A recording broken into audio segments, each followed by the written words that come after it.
Hey guys, just wanted to make a video, something out of the ordinary. I've seen a lot of videos recently on YouTube, actually for a long time now, on folks making these videos for WROL situations or like prepper videos. And now, personally, in my mind, the chances of something like that happening is pretty much close to non-existent. But I do subscribe to these guys because the information they put out is very interesting, and after all, knowledge is power. I do have a lot of admiration for these guys, even though I don't always agree with them. I do admire them, and I do respect them for what they do because of the effort and passion they put into their videos. And ultimately, at the end of the day, is really about giving back to the community and trying to help other people. So it's all for a good cause.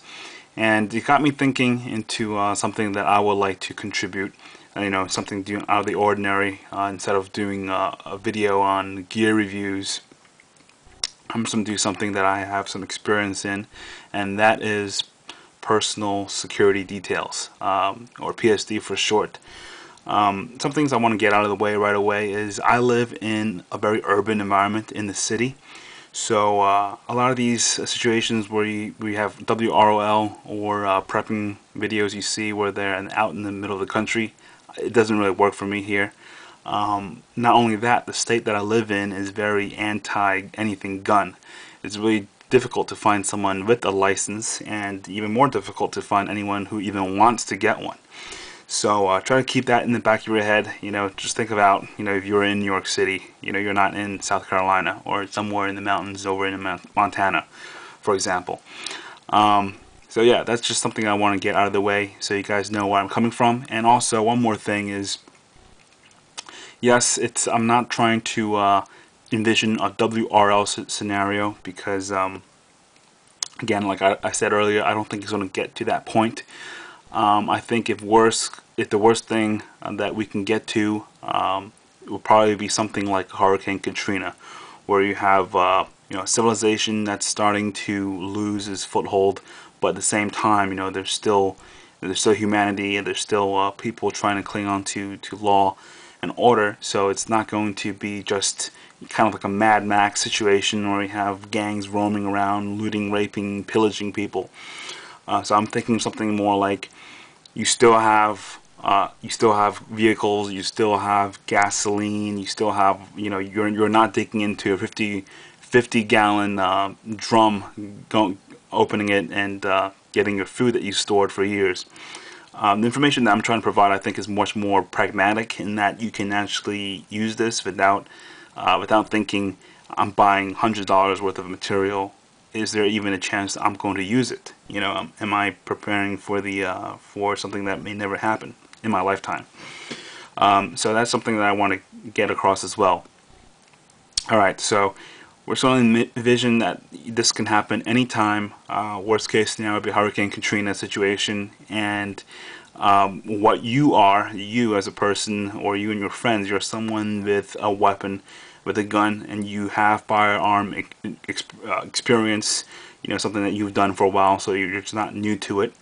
At the same time, you have someone that you need, just someone that's very important. For example, let's say a doctor, and someone in the next town over, or different borough of the city that needs help, but there's people looting, going around in the streets, so it's very dangerous for this person to travel alone. Or you can be escorting someone, for example, a shopkeeper or someone, a person who has affluence, who has connections, who can help you out, and you're providing a service to them. So you find yourself in a situation where people didn't really prepare. Not a lot of people have weapons, and the only weapons that people do have are pretty much just blunt instruments, knives, or just very conspicuous weapons that you really can't carry out with you onto the street. And of course, obviously, most likely, people that do have weapons are the criminals. So just moving forward, with that in mind, I'm just going to go ahead and go over the basics of personal security detail. You're trying to provide security for this guy. to get to his location. Again, I'm in a city, so I really like to, of course, ideally I like to do this in person and show you guys, but you know, I can't get in the car and drive around in the city with people, you know, doing kind of like an escort scenario. Now, to begin with the PSD, you're going to have something that's called an agent in charge. This is the AIC. This is the person that you, let's say you are, or whoever is doing this, AIC. I'm not sure if you guys can see that. I can't.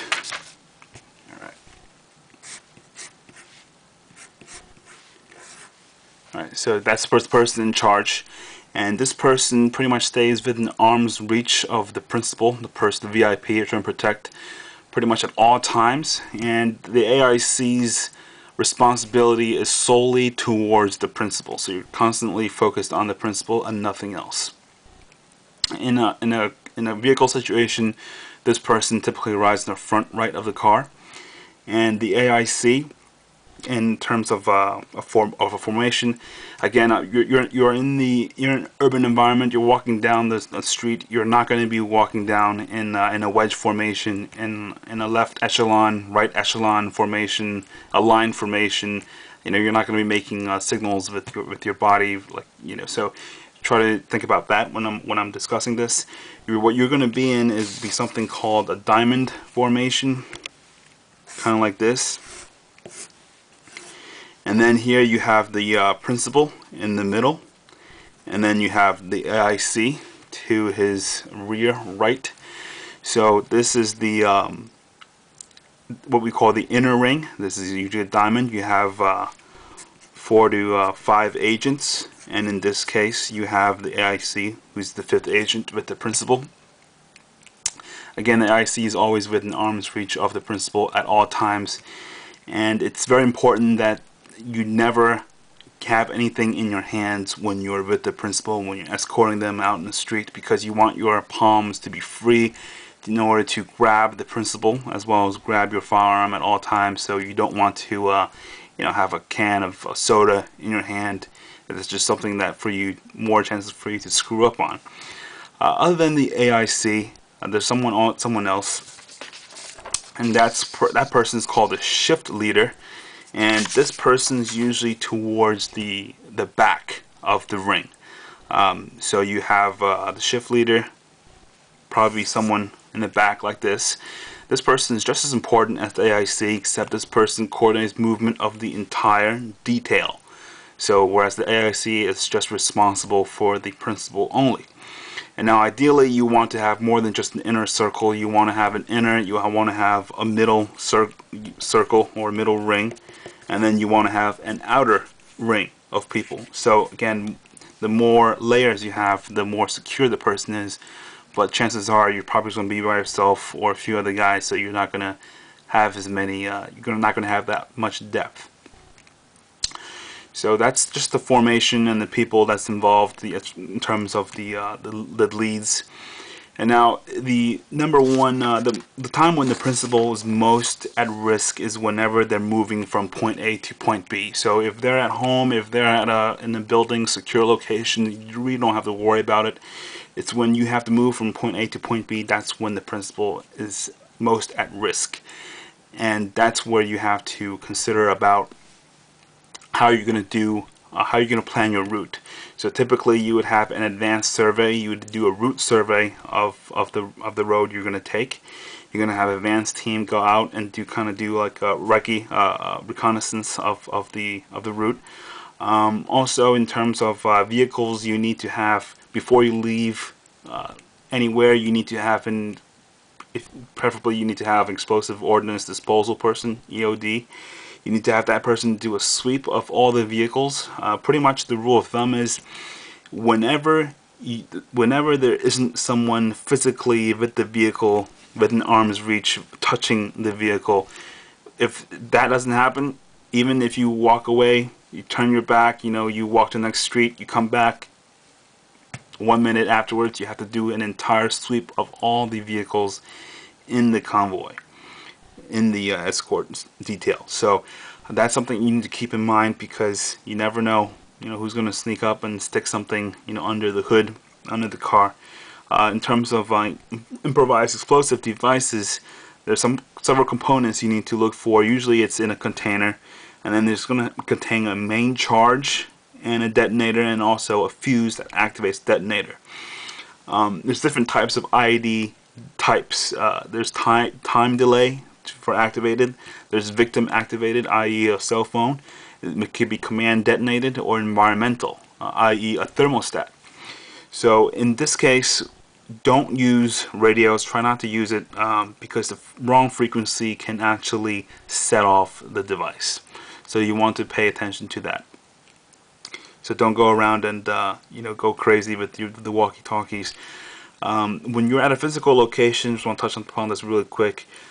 There's a command post. It can be a hotel room. It can be a van that you're doing the reconnaissance from. You're coordinating all the movements. And typically the VIP will be in a holding room. In other words, a private room that's set aside for that person that you've already examined, that's clean. You don't have anything to worry about. It's safe for the person. Okay, so now you have inspected all your vehicles, you planned out your route, and then you're going to go on your way. And some considerations you need to take into account. One would be the formation of the convoy, and you're going to have pretty much what we call a pilot car. So you have a car that's all the way out in the front, way in front of the motorcade, and this car typically can block traffic off of streets. So you see a street with, for example, tires burning the road, or people getting rowdy, that car can block that road. So this is the pilot car. And then after that you will have, let's say, the lead car, and then you have the follow car, which is the reaction vehicle. Lead, pilot. And then finally you will have what we call a tactical vehicle, or as some of the guys also like to call it, a hate truck. Pretty much it's a heavily armored car, several cars back from the principal. And the whole point of the tactical vehicle is to drive into the ambush and fight the way out. And by the way, whenever you are ambushed, let's say there's a group of guys that see you coming, and they want to throw some Molotov cocktails at you, they want to throw rocks and all that, or start shooting. The fundamental thing to get out of any ambush in a vehicle situation is just to drive through it. Don't stop, and don't get out of your cars and fight. If your cars are still operating, drive through it. The entire motorcade, with the principal, you drive through. So that's something you want to keep in mind as well. So that's a tactical vehicle, otherwise the hate truck. Hopefully you won't have to use that, but that's pretty much where you have all your ordnance. You have all the heavy guys in there with the tactical vests. These are not the guys that come out and walk on the street. These are the guys that stay within the vehicle just for that purpose. There's also something that we call ACE, which is alert, cover, and evacuate. And what that stands for is you just be alert for any suspicious activity, and covered means covering the principal. So for example, the AIC, as you've seen, he's typically to the bottom, the rear right of the principal, assuming that you're a right-handed person. What you would do is you'd cover the principal with your left arm, and then you would draw your firearm with your right, and then you do a 180 and you turn back, and the whole entire detail moves with you, but everyone's facing towards the direction of the threat except the principal. And again, never get caught with something in your hand. If you can, try to if you can plan your route out in advance, try to get some information from the building manager. Try to find out the layout of each building, where the exit points are in terms of a fire. Talk to police to get traffic times. Again, this is all not WRL situations.